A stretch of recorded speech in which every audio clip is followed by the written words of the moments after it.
तो गाइज आज की इस वीडियो में हम सीखने वाले हैं कुछ इस तरह के वाक्य जो हम रोजाना बोलते हैं, जैसे गाली देना बंद करो, लिखना बंद करो, लड़ना बंद करो, इधर उधर देखना बंद करो। सो यहाँ कॉमन क्या है? यहाँ कॉमन है बंद करो। So welcome back to my channel guys. और आज का हमारा फॉर्मूला नंबर है 46, डे नंबर है 46। और आज हम इस तरह के वाक्यों की इंग्लिश सीखने वाले हैं जो हम अपने रोजाना के बोलचाल में बोलते हैं। तो हमारे वाक्य क्या है? वाक्य ये है कि बंद करो, यानी किसी काम को करना बंद करो। जैसे गाली देना बंद करो, तुम गाली दे रहे हो तो उसे भी गाली देना बंद करो। अब लिखना बंद करो, लड़ना बंद करो और इधर उधर देखना बंद करो। तो यहाँ बंद करो का उद्देश्य ये है कि किसी कार्य को कोई कर्ता कर रहा है लेकिन अब उसे बंद करो, यानी बंद करो। कोई कार्य हो रही है लेकिन अब हम कह रहे हैं कि उसे बंद करो। तो इस तरह के वाक्य को आज हम इंग्लिश में बनाना सीखने वाले हैं और इतनी आसानी से सीखेंगे कि इस तरह के वाक्य को हमारे लिए रोजाना इस वीडियो को देखने के बाद से इंग्लिश में बोलना आसान हो जाएगा। तो वीडियो के अंत तक बने रहे और समझ ले कि इस तरह के वाक्य को इंग्लिश में कैसे बनाते हैं जहां कॉमन है कि बंद करो। तो उस फॉर्मूले को हम अच्छी तरह से समझ लेते हैं। फॉर्मूला नहीं समझेंगे तो हमें नहीं आएगा, तो सबसे पहले हम फॉर्मूले को अच्छी तरह से समझ लेंगे। तो फॉर्मूला है सबसे पहले स्टॉप। यहाँ स्टॉप का ही मतलब होता है कि बंद करो, बंद करो। कोई कार्य को अगर तुम कर रहे हो तो उसे बंद करो। स्टॉप, बंद करो, स्टॉप, स्टॉप यानी रुक जाओ, बंद करो। जैसे हम एग्जाम देने बैठते हैं तो जब हम लिख रहे होते हैं पेपर और टाइम हो जाता है तो वहां की जो मैडम होती है जो क्लास में रहते होते हैं ना, अब लिखना बंद करो, यानी तुम लिखने का काम कर रहे थे लेकिन अब टाइम हो गया है तो बंद करो। तो बंद करो, तो स्टॉप यानी बंद करो। अब क्या बंद करो? तो वो हम आईएनजी फॉर्म में क्रिया को लिख देंगे। अब किस कार्य को करना बंद करना है वो हम क्रिया में लिख देंगे, उसको आईएनजी फॉर्म में प्लस ऑब्जेक्ट बचा हुआ भाग। तो हमारा कंप्लीट फॉर्मूला यहाँ क्या बन रहा है? सबसे पहले स्टॉप, स्टॉप, स्टॉप यानी बंद करो, बंद करो। स्टॉप क्या करो, क्या करना बंद करो? क्रिया का आईएनजी फॉर्म जो कि सिचुएशन के हिसाब से बदलेगा। यहाँ कुछ भी हो सकता है जो आपको सिचुएशन के हिसाब से कहना है। तो अब हमने फॉर्मूले को समझ लिया। अब हम फॉर्मूले के आधार पर एक एक वाक्य को अच्छी तरह से समझ लेते हैं।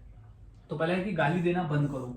तुम गाली दे रहे हो यानी गाली देने की क्रिया चालू है लेकिन अब बंद करो। तो स्टॉप सबसे पहले हो जाएगा स्टॉप। स्टॉप का मतलब होता है कि बंद करो। तो स्टॉप क्या करना? गाली देना। तो स्टॉप एब्यूसिंग, एब्यूसिंग यानी गाली देना बंद करो। तो स्टॉप एब्यूसिंग, गाली देना बंद करो। क्योंकि एब्यूसिंग जो है वो हमारा है वी यानी क्रिया, वर्ब है और हमें उन्हें लगाना है आईएनजी फॉर्म में। तो स्टॉप एब्यूसिंग यानी गाली देना बंद करो।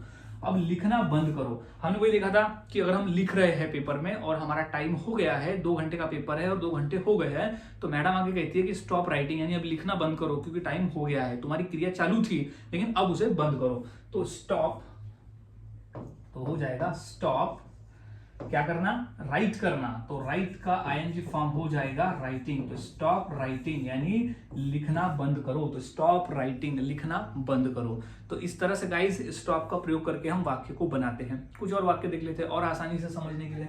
जैसे कि लड़ना बंद करो। अब तुम लड़ रहे थे आपस में लेकिन अब लड़ना बंद करो। तुम्हारा लड़ने का काम तो चालू था लेकिन अब लड़ना बंद करो। तो क्या हो जाएगा? स्टॉप, स्टॉप यानी बंद करो। क्या करना? लड़ना। तो लड़ना को इंग्लिश में कहते हैं फाइट, लेकिन यहाँ आ जाएगा हमारा आईएनजी फॉर्म, क्रिया का आईएनजी फॉर्म। तो ये हो जाएगी फाइटिंग। तो स्टॉप फाइटिंग यानी लड़ना बंद करो। तो हो जाएगा स्टॉप फाइटिंग, लड़ना बंद करो, स्टॉप फाइटिंग। अब है कि इधर उधर देखना बंद करो। अब यहाँ 2 तरह के वाक्य होते हैं, इधर उधर मत देखो और इधर उधर देखना बंद करो। अगर कोई आदमी या कोई भी आता है हमारे पास तो हम उससे पहले ही बोल देते कि इधर उधर मत देखो, यानी वो देखने की शुरुआत करने की है तो हम पहले ही बोल देते कि इधर उधर मत देखो। लेकिन यहाँ कहना है कि इधर उधर देखना बंद करो। वो पहले से देख रहा है इधर उधर लेकिन अब हम कह रहे हैं कि अब इधर उधर देखना बंद करो। तो क्या हो जाएगा?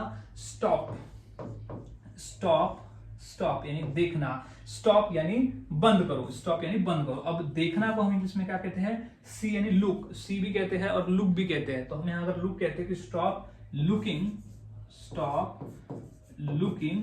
अब इधर उधर को इंग्लिश में क्या कहते हैं? हियर एंड देयर, यहां वहां, इधर उधर, here and there, here and there, इधर उधर देखना बंद करो। तो stop looking here and there, इधर उधर देखना बंद करो। और वाक्य देख लेते हैं क्योंकि जितना अधिक हम प्रैक्टिस करेंगे उतना हमारे लिए आसान हो जाएगा।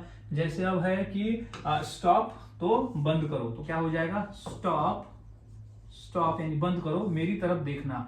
तो स्टॉप देखना को हम इंग्लिश में कहते हैं लुक। तो स्टॉप लुकिंग, स्टॉप लुकिंग क्या है? मेरी तरफ। तो look at me, looking at me. तो मेरी तरफ देखना बंद करो। तो स्टॉप लुकिंग एट मी, मेरी तरफ देखना बंद करो, स्टॉप लुकिंग एट मी। अब है मोबाइल चलाना बंद करो। तुम मोबाइल चला रहे हो, तुम 1-2 घंटे से मोबाइल चला रहे हो, तो अब हम कह रहे हैं कि अब मोबाइल चलाना बंद करो, मोबाइल चलाना बंद करो, यानी मोबाइल उपयोग करना बंद करो।